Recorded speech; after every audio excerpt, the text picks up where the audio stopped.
ရိုးသားအေးဆေးတဲ့လယ်သမားလေးဥပတယောက်တထေးကြီးစီကငှားထားတဲ့လယ်ကွက်ကိုထွန်ရက်နေတယ်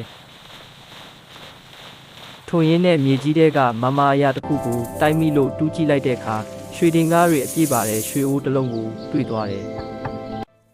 没变麻巴奶呢。哦，行了嘛，这不。 ဥပကပြောတယ်ရွှေအိုးကြီးပါလား This can't be real. ဒါပေမဲ့ဒါငါမြေမဟုတ်ဘူး It's a fortune. ငါငှားထားတဲ့တထေးကြီးရဲ့မြေပဲဒီရွှေအိုးကငါနဲ့မဆိုင်ဘူး ငါတော့မင်းနဲ့မင်း ဥပဟာရွှေအိုးကိုမယူပဲတထေးကြီးအိမ်ကိုတွားအပ်တယ်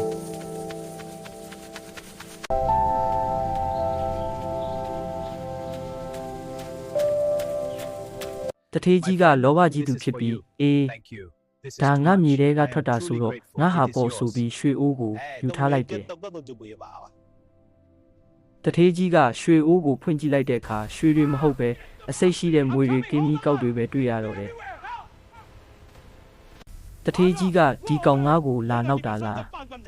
ငါ့ကိုတေးအောင်လုပ်တာလားဆိုပြီးစိတ်ဆိုးဒေါသထွက်ပြီးရွှေအိုးကိုဥပရဲ့အိမ်ရှိမှာတွားတုံပစ်လိုက်တယ် Get them away from me. 你叫两个不要动啊！啊！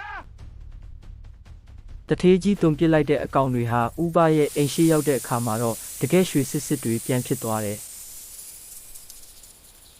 ဥပကတော့ရိုးသားတဲ့အတွက်ကံကောင်းခြင်းတွေရရှိသွားပြီးလောဘကြီးတဲ့တထေးကြီးကတော့ဘာမှမရပဲကြံရစ်ခဲ့တယ် Behold the wealth of ages. Rise and shine forth. Abundance for all. သူတစ်ပါးပစ္စည်းကိုမမတ်မောပဲမိမိရဲ့ရိုးသားမှုကိုထိမ့်သိမ့်ရင်တစ်နေ့မှာထိုက်တန်တဲ့ဆုလက်ကိုရရှိမှာဖြစ်ပါတယ် ဗီဒီယိုကိုအဆုံးထိကြည့်ပြီးလို့အထူးကျေးဇူးတင်ပါတယ်နောက်ထပ်ဘလို့ဗီဒီယိုတွေကြည့်ကြင်လဲ comment မှာရေးပေးကြပါဗီဒီယိုလုပ်တာအားရှိအောင်လို့ followers like နဲ့ subscribe လုပ်ပေးဖို့တောင်းဆိုချင်ပါတယ် followers like နဲ့ subscribe လုပ်ပေးဖို့တောင်းဆိုချင်ပါတယ်